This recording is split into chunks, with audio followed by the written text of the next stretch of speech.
Hi. I used to think suspicion was a sign of weakness, a crack in trust, a personal failure. It's funny, looking back, how hard I worked to silence my own gut. 3 months ago, I was in our kitchen on a Saturday morning. Sunlight bleeding through the blinds, eggs sizzling in the pan, and that familiar humming sound my wife made when she was content. That hum had always reassured me. It said we were okay. "Can you pass the salt?" she asked, not looking up from her phone.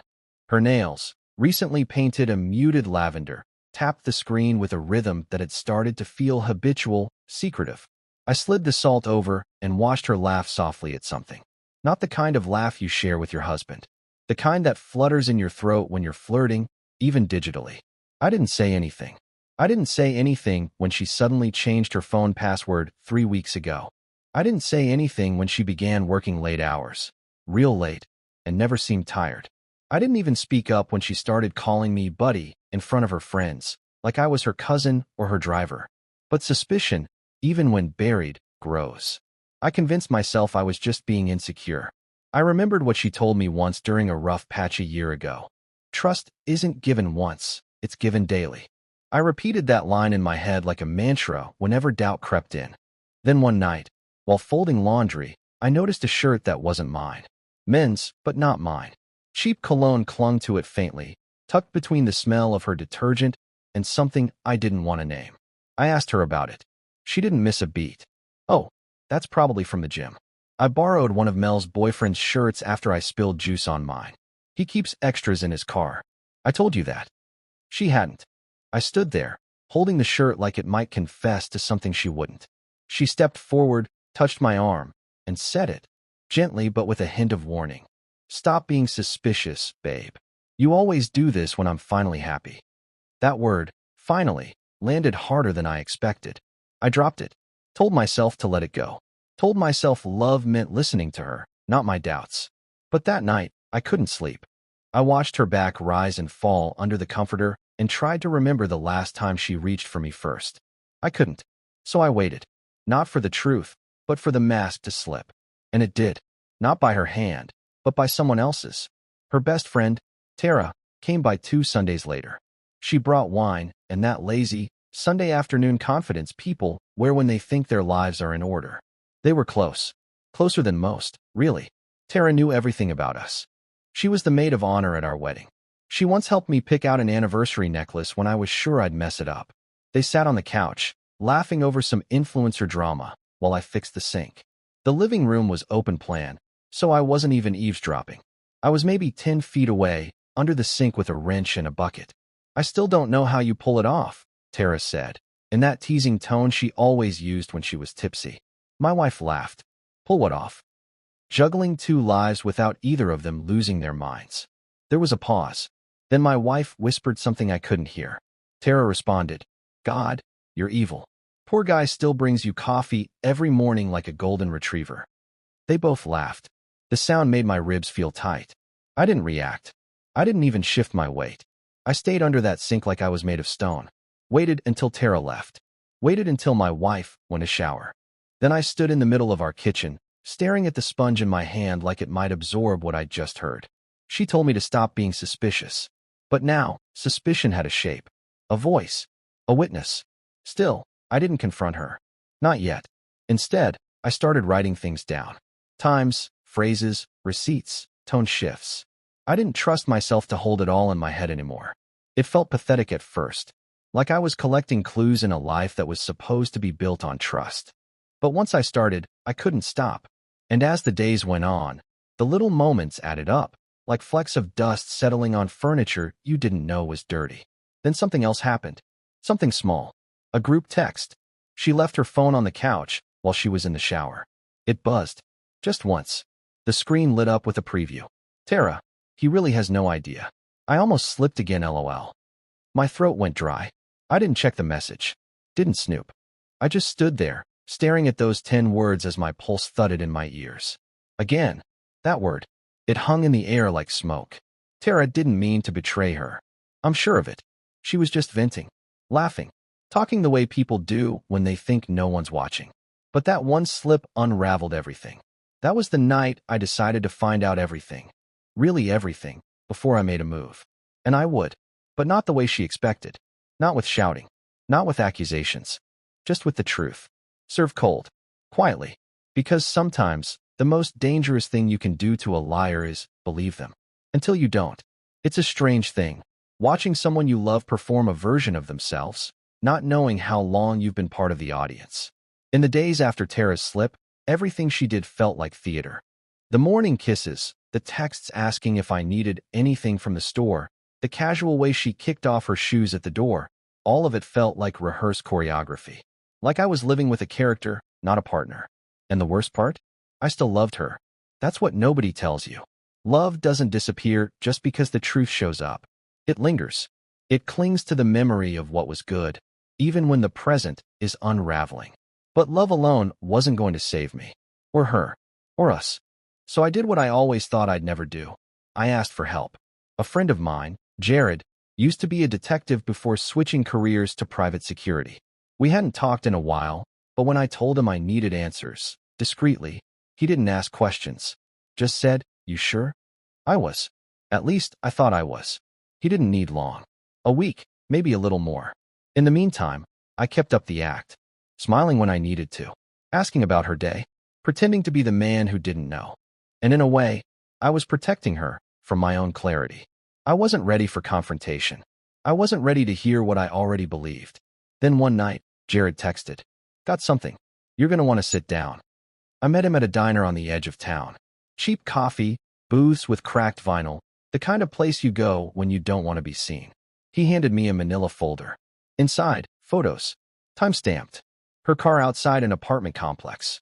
A man answering the door. Smiling. Letting her in. Receipts. 2 hotel stays. Both local. Both booked under an alias I recognized from one of our old vacation accounts. One she still had access to. Text transcripts. Messages between her and a contact saved under a woman's name. But the language was all wrong. Too flirtatious. Too intimate. "You want the name?" Jared asked. I didn't. Not yet. Because the truth is, I didn't care about him. Not really. He was a detail. An accessory to her betrayal. What mattered was her. What mattered was that she looked me in the eyes every day and chose to lie anyway. I drove home slowly that night, windows down, letting the air cut through the heat building in my chest. I didn't cry. I didn't break. I just felt still, like the moment before a wave crashes.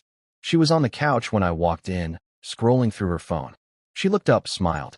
"Hey, you okay? You look tired." I nodded. "Long day." She patted the cushion next to her. "Come sit." And I did. I sat beside her, held her hand, looked at the woman I'd once planned a life with. And for a moment, I almost told her everything. Almost showed her the folder, the photos, the receipts. Almost asked, why him? Why lie? Why pretend? But I didn't. Instead, I said, "You know, I was thinking we should do a weekend getaway. Just us." She blinked, surprised. "Really? Yeah, maybe the lake house. You haven't been in months." She hesitated, just for a second, then nodded. "That actually sounds perfect." The lake house was ours. Bought it together in our 3rd year of marriage, back when we still believed in forever.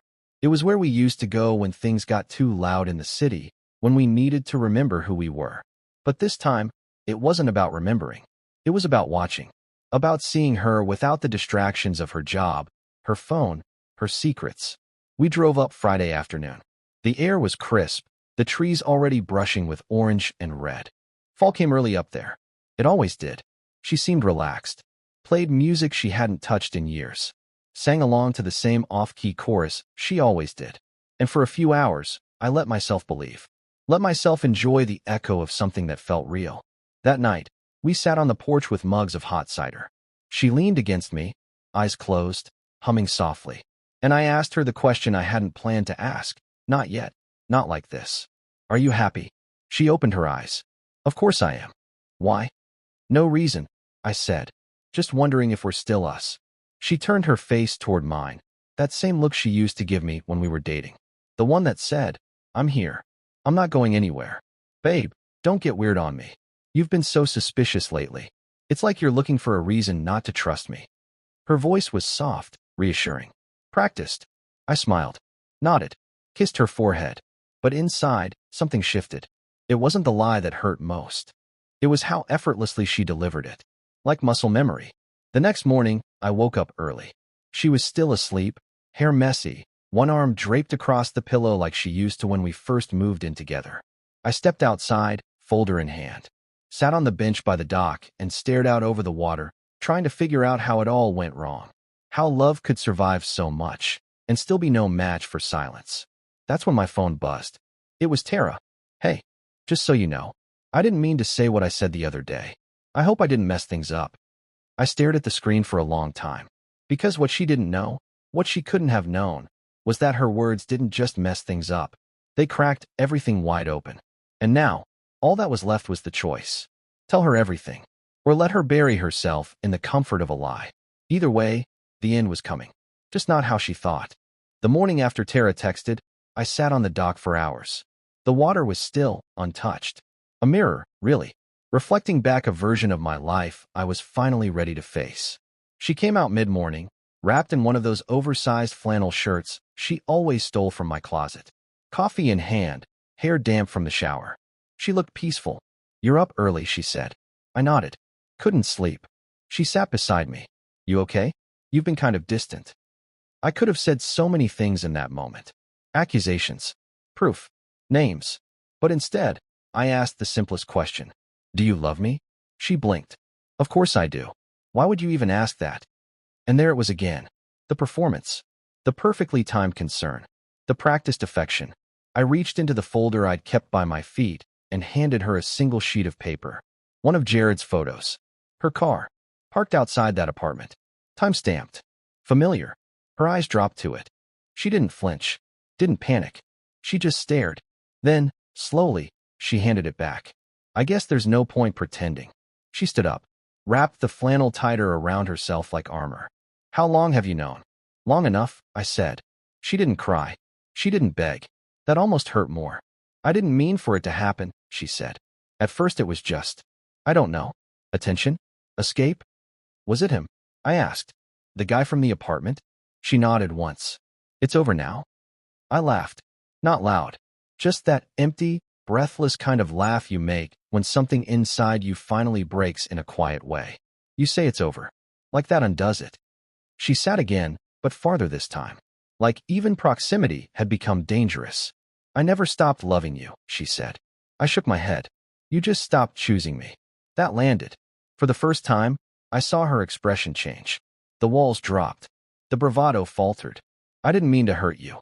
But you did. Repeatedly. And then you looked me in the eye and told me not to be suspicious. I was scared, she said. You always saw through me. Even when I didn't want you to. We sat in silence after that. The kind that drags on too long. Eventually, I stood. Picked up the folder. Brushed the dust from my jeans. I'm not going to scream. I'm not going to shame you. That's not who I am. Then what are you going to do? I'm going to let you go. Her lips parted, as if she wanted to protest. But she didn't. Because she knew. She knew that quiet was worse than rage. That letting someone walk away without a final word is a kind of pain no dramatic exit could ever match. I'll be back next week to get my things, I said. She didn't stop me. Didn't follow. I drove back alone. No music. No podcasts. Just the road. Just my thoughts. There was no satisfaction in being right. No joy in catching her in the lie. Only grief. But it was a clean grief.